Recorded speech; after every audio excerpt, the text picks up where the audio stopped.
देश न्यूज में आपका स्वागत है। मैं हूं आपके साथ धर्मिष्ठा और आप देख रहे हैं हमारा खास कार्यक्रम। जब देश की सीमाओं पर दुश्मन घुसपैठ की फिराक में हो और सेना दिन रात अपनी जान जोखिम में डालकर देश की रक्षा कर रही हो, तब विपक्ष का सरेंडर जैसा बयान केवल देश की सुरक्षा के साथ खिलवाड़ है। भाजपा ये साफ करती है कि देशभक्ति और सुरक्षा के सवालों पर कोई समझौता बर्दाश्त नहीं किया जाएगा। भोपाल के मंच से राहुल गांधी द्वारा प्रधानमंत्री नरेंद्र मोदी और भाजपा सरकार पर जो बयान दिया गया वह न केवल अपमानजनक है बल्कि राष्ट्रहित के प्रति गहरी संवेदनहीनता का परिचायक भी है। बीजेपी आरएसएस वालों को अब मैं अच्छी तरह जानता हूं। इन पर थोड़ा सा दबाव डालो, थोड़ा सा धक्का मारो, डर के भाग जाते हैं ये लोग। जैसे उधर से ट्रंप ने एक इशारा किया, नरेंद्र सरेंडर, और जी हजूर करके नरेंद्र मोदी जी ने ट्रंप के इशारे का पालन किया। ऑपरेशन सिंदूर के विषय में राहुल गांधी ने बात किया।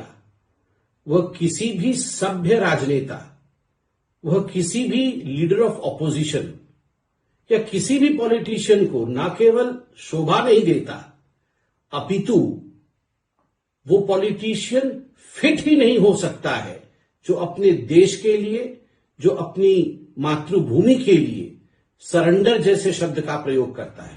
जब एक विपक्षी नेता सेना, विदेश नीति और देश की संप्रभुता जैसे महत्वपूर्ण मुद्दे पर इस तरह की भाषा का इस्तेमाल करता है तो ये केवल राजनीतिक बयानबाजी नहीं बल्कि देश की अस्थिरता की चिंगारी भी हो सकती है। प्रधानमंत्री नरेंद्र मोदी ने हमेशा भारत की संप्रभुता, सुरक्षा और वैश्विक सम्मान को सर्वोपरि रखा। उनके नेतृत्व में भारत ने कई बार साहसिक और निर्णायक कदम उठाए, चाहे वह बालाकोट एयर स्ट्राइक हो, ऑपरेशन सिंदूर हो या जम्मू कश्मीर से अनुच्छेद 370 हटाना हो। ऐसे समय में जब देश की सेना आतंकवाद और दुश्मनों से जूझ रही है, राहुल गांधी का सरेंडर वाला बयान सेना और देश की ताकत को कमजोर करने का प्रयास है। राहुल गांधी का आरोप कि प्रधानमंत्री मोदी ने ट्रंप के फोन पर सरेंडर किया न केवल तथ्यात्मक रूप से गलत है बल्कि ये भारत की विदेश नीति की स्वतंत्रता पर भी सवाल उठाने जैसा है। भारत एक संप्रभु राष्ट्र है जो अपने हितों के मुताबिक कूटनीति करता है। अमेरिका के साथ दोस्ताना संबंध और बातचीत भारत के रणनीतिक हितों का हिस्सा है। इसे सरेंडर नहीं कहा जा सकता। भाजपा प्रवक्ता सुधांशु त्रिवेदी ने सही ही कहा कि राहुल गांधी का बयान इतिहास को तोड़ मरोड़ कर पेश करने की नीयत से भरा है।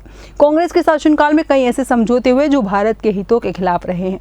1965 में हाजी पीर दर्रा का खोना, 1960 में सिंधु जल संधि के तहत जल संसाधनों का बड़ा हिस्सा पाकिस्तान को देना, 1948 में कश्मीर का बड़ा हिस्सा गंवाना और 1947 में देश के एक हिस्से का विभाजन।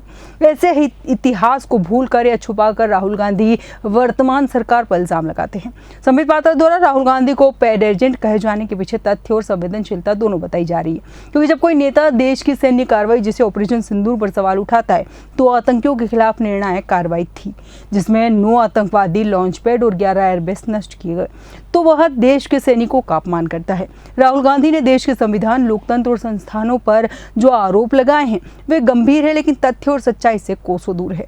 भाजपा और आरएसएस ने लोकतंत्र को मजबूत करने के लिए काम किया है और आज भारत की न्यायपालिका, चुनाव आयोग, मीडिया और सेना पूरी तरह से स्वतंत्र है।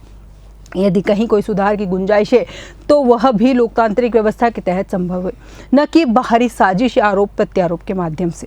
आर्थिक नीतियों पर राहुल गांधी के आरोप भी निराधार नजर आते हैं। भाजपा सरकार ने देश के विकास, रोजगार सृजन और उद्योगों को प्रोत्साहित करने के लिए कई कदम उठाए हैं। अडानी और अंबानी जैसे उद्योगपतियों को भारत का विकास करना है, न कि चीन के लिए काम करना।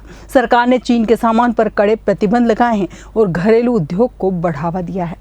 बेरोजगारी कम करने के लिए सरकार लगातार प्रयासरत है। राहुल गांधी के बयान का एक बड़ा उद्देश्य भाजपा को देशद्रोही साबित करना है, लेकिन देश की जनता इस सच्चाई को अच्छी तरह जानती है कि भाजपा ने देश की सुरक्षा, समृद्धि और सम्मान के लिए जो कदम उठाए हैं वह अपार है। भाजपा की नीतियां, चाहे वह विदेश नीति हो या आंतरिक सुरक्षा, हमेशा भारत के राष्ट्रीय हितों को सर्वोपरि रखती है।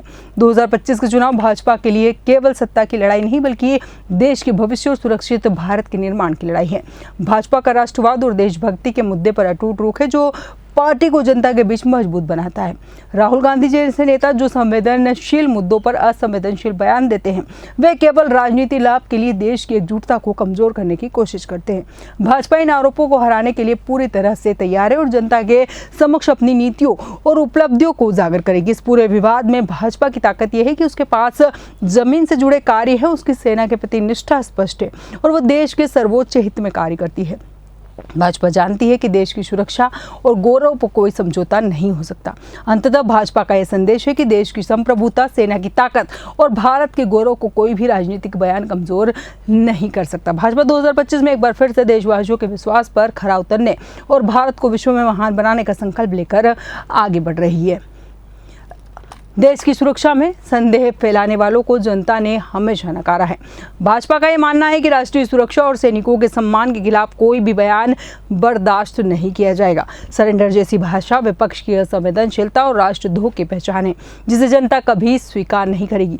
अब देखना दिलचस्प होगा कि भाजपा कांग्रेस की इस लड़ाई में जनता किसके साथ देती है। हमारे आज के खास कार्यक्रम में इतना ही। बने रहिए देश न्यूज़ के साथ।